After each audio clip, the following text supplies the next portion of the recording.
Does anybody remember X-Men Origins? And no, I'm not talking about this modern classic. Did you just call me Blob? I'm talking about the X-Men Origins movie series. Well, planned movie series. Because as nice as it is to believe that 20th Century Fox was in on the joke and knew that this movie was a garbage fire and gave it a terrible name, that's just not the case. At one point, Fox was planning a whole slate of origin movies for characters like Gambit, Deadpool, and Wolverine, plans that reverberated out into their movie lineup until they eventually got bought by Disney. Welcome to Canned Goods, the show all about the movies that never happened. And on this inaugural episode, we're talking the development, plot, and cancellation of the best X-Men movie that was kinda sorta never made. X-Men Origins, Magneto. Our story starts in 2004. X2 X-Men United came out, and it was a huge success. So riding high and already a ways into the development of X-Men The Last Stand, Fox started looking into ways to keep the franchise going after the trilogy ended. Since The Last Stand was still in development and the story wasn't finalized, Fox was wary of developing any movies that took place after the events of that movie since nobody knew exactly who would be left by the time the credits rolled. So Fox eventually decided on prequels that would explore the origins of some of their most popular X-Men characters, alongside a prequel that was the origins of the very first X-Men team, which happened to be an idea that was kicked around as early as the development of X2. By mid to late 2004, Fox decided on the first two X-Men prequel films they wanted to take a crack at, and that October, Fox sent a pre-Game of Thrones David Benioff off to start on the first X-Men prequel movie script for a little movie we come to know as X-Men Origins Wolverine. And 2 months later, they brought in a screenwriter named Sheldon Turner, who wrote a script for a Magneto origin movie, which he pitched as The Pianist meets X-Men. It was set between 1939 and 1955, and it was the story of how Professor X and Magneto would meet and eventually become enemies. In the next few years, we would learn random bits and pieces about the movie. For example, Ian McKellen said in May of 2006 that he'd be in the movie, they would use the de-aging CG technology from X-Men The Last Stand, and he'd be used to bookend the movie with a younger actor obviously playing young Magneto for most of the movie. In 2007, David S. Goyer, aka the writer of all your favorite dark and gritty movies from the 2000s, was announced as the director, and Fox planned a 2009 release date. Those plans were quickly put to the back burner for two main reasons. The first being the 2007 Writers Guild of America strike, which incidentally killed a lot of other projects that we'll eventually talk about on this show. And the second being that Fox wanted to focus on finishing X-Men Origins Wolverine, which incidentally was also affected by that same strike. In 2008, we got a few more pieces of info. Most important among them is that the film would officially gain the X-Men Origins branding, and we even got a little plot tease which reads, "The original X-Men film began with a prologue that showed Magneto as a child being led to a concentration camp by Nazis, and that's the period in which this Magneto film will take place. The setup will allow a future villain to at least flirt with the designation of protagonist since the character will be seen almost exclusively in his formative years. The storyline will involve Professor X, the wheelchair-using X-Men leader. That character was a soldier in the Allied force that liberated the concentration camps. The Professor meets Magneto after the war, and while they bond over the realization that they're alike in their special powers, their differences soon turn them to enemies." And the last substantial piece of news we received about the movie's development was pretty important, because after this plot tease was released, it was revealed that the story would be shifted to the early 60s instead of the 50s, and involved Magneto and Professor X teaming up to defeat a villain. This new direction for the story seems to have come from the David Goyer rewrite of the script, which obviously was based largely off of Sheldon Turner's original work. I've actually read the Goyer script for this movie, and it's been kicking around online for a little bit, and even though there are some major story differences between it and the original plot tease, chief among them Magneto and Professor X ending the movie as friends, it gives us a pretty good idea of what the movie would have been. So without further ado, let's dive into this plot. Our story starts in 2005 at the 60th anniversary of the Auschwitz liberation, and of course Eric Lehnsherr, Magneto, is there, and he stops in front of Auschwitz's main gate. The movie jumps back to 1944, and we see that same gate. We learn that it's the gate that we see Eric bend at the beginning of the original X-Men. We soon meet the movie's villain, Dr. Kleinman, who's been experimenting on Eric to learn exactly what he is, because at this point in the X-Men movie timeline, mutation isn't well known yet. At one point, he has Eric's parents killed in an attempt to unlock his powers via rage, and he just generally tortures Eric for a little bit. In the camp, we see Eric meet Magda, who will eventually go on to become his wife. A little bit later, the camp is liberated, and we jump about 15 years later.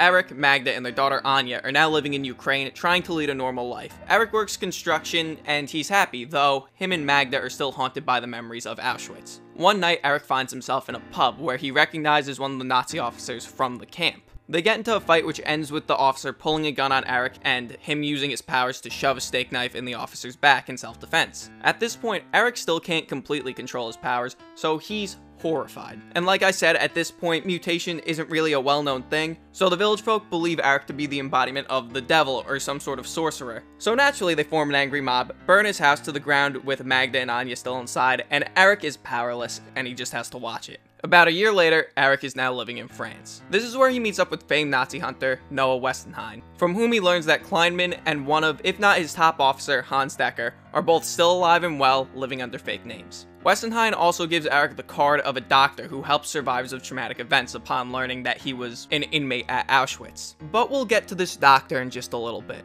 From here, Eric travels to Argentina and starts to hunt all the Nazis that used to associate themselves with Kleinman, starting with their banker. At this time, a CIA agent by the name of Owen Graves approaches Eric with the offer to work with them hunting Nazis off the record. Eric refuses, kidnaps the banker, and drags him into the American embassy. He reveals his magnetism power, and all the Marines at the embassy try to subdue him, but he disarms all the attackers and runs, with everyone giving him chase trying to catch him. That is until Graves bursts onto the scene in the Jeep, Eric jumps in, and they ride away. Eric agrees to work with Graves to hunt the Nazis and starts with one of the doctors who used to work at the camp. Now he works as a pediatrician. Eric goes to his practice and confronts him, at which point the doctor takes his own life before Eric could get any information of substance from him. But Eric does find letters and orders for surgery supplies, all with the address of Buenos Aires on it. Eric follows this address until he finds himself at a Nazi compound where he sees Decker and all hell breaks loose. There's an action scene, grenades are going off, Nazis get stabbed, but most importantly, Decker escapes. Left alone at this flaming compound, Eric stumbles upon a secret laboratory, where he finds that not only is Kleinman still alive,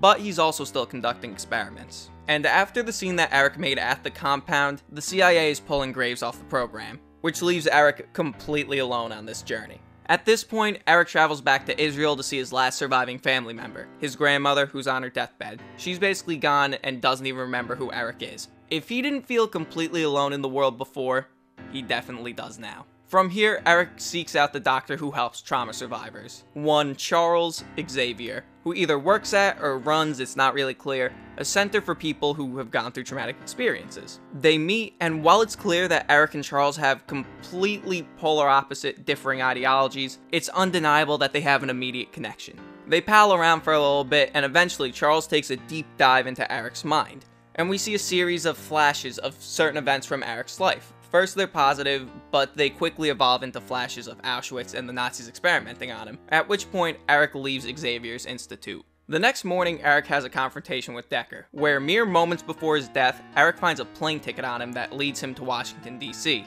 Meanwhile, one of Decker's henchmen blows up Charles's institute. Eric and Charles meet up one last time, and Eric is super apologetic for bringing this trouble to Charles, but Charles doesn't blame Eric in the slightest. Eric tosses the plane ticket to DC at Charles's feet and walks off. During the time it takes Eric to get back to the US, it's revealed that Agent Graves and the deputy director of the CIA had been in on Kleinman's plan the whole time, and that Graves was working to stall Eric all along.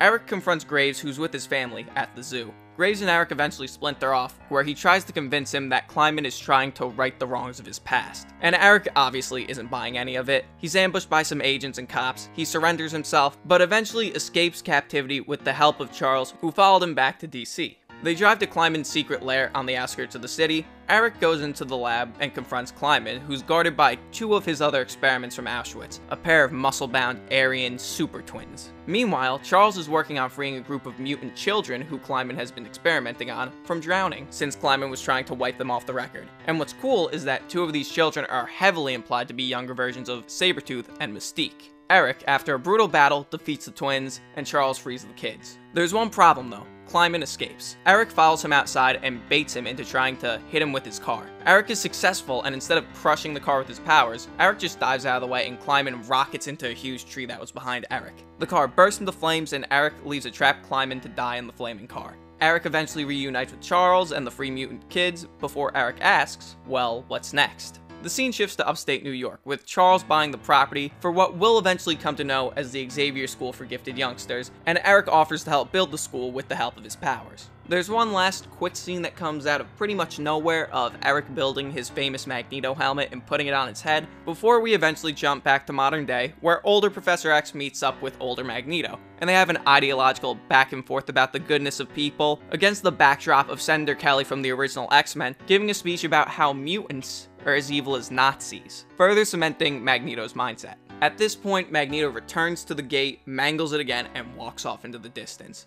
I'm a big fan of all the little references in this script, because they make sense in the context of the original trilogy. A young Senator Kelly cameos alongside present-day Senator Kelly to tie in the original X-Men. Charles and Magneto helping a young Sabretooth and Mystique is definitely an interesting idea, but it also makes sense as to why they follow Magneto in the later movies. And the stuff with Eric and Xavier building the school at the end keeps everything consistent with the beginning of X-Men The Last Stand. This script also sheds a lot of light on a few moments from the X-Men movies that have come out since this script was written. A lot of these plot threads obviously have their roots in the comics, but the way they're used and presented in other X-Men movies are very similar. Magneto's family being killed because he revealed his powers is an apocalypse, so is Magneto helping construct the X-Mansion. Professor X saving the mutant test subjects was put into X-Men Origins Wolverine. And obviously, there's a lot of First Class in here. Kleinman is basically Shaw if he wasn't a mutant, he kills Eric's parents, Eric hunts Nazis, Charles reading Eric's mind, feeling his pain, and on and on and on and on.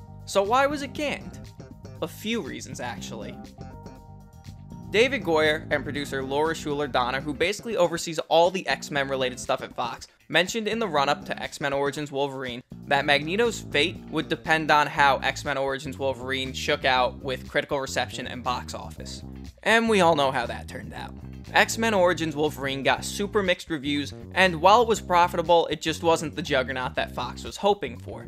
After that, movement on the film just went silent. Meanwhile, behind the scenes, producer Simon Kinberg read the comic run X-Men First Class, and suggested a loose adaptation of that story without the use of the traditional X-Men characters like Iceman, Cyclops, or Jean Grey, opting instead for characters whose powers we haven't really seen before on screen, which is why in First Class we have characters like Havoc and Darwin. And that suggestion re-sparked the whole idea for a prequel about that original X-Men team. Fox's plan was to greenlight the X-Men prequel, depending on the success of Magneto. But at some point, those priorities seemed to flip. Because over the course of the next few years, X-Men Origins Magneto fell back on Fox's list of priorities, while the X-Men prequel kept getting developed until we got X-Men First Class, which obviously has a lot in common with X-Men Origins Magneto. And there's a reason for that. On August 26, 2010, Laura Schuler-Donner squashed any hopes of X-Men Origins Magneto happening when she stated in an interview with Crave Online that Origins Magneto, quote, kind of got absorbed into X-Men First Class, a lot of it, and followed up by saying that parts of the David Goyer script would show up in First Class, which obviously came to pass when the movie came out in 2011. And a fun piece of trivia, there were enough similarities in First Class to Sheldon Turner's original Magneto script that he has story credit for First Class, even though he never worked on it. So, in a certain light, First Class is X-Men Origins Magneto, and I'd venture to say that it's the best version of a Magneto origin we could have realistically gotten. Overall, X-Men Origins Magneto seemed like an interesting project. The original Sheldon Turner version that was set between 1939 and 1955 seemed interesting based off of the admittedly little info we have on it, especially since we know that that's the version that ends with Professor X and Magneto as enemies. So there could even be more First Class hiding in that version. I did really enjoy Goyer's script, but like I said, I'm happy that we wound up with First Class over a Magneto solo movie, because not only did it save the X-Men movie franchise and lead into one of my personal favorite superhero movies of all time with Days of Futures Past, but they made a fantastically stylish, thrilling, standalone movie with memorable characters that had a lot of heart and was an absolute blast to watch. But that's the story of X-Men Origins Magneto, and the end of the very first episode of Canned Goods. So until next time, thank you for watching, have a beautiful day, and stay Hemmers.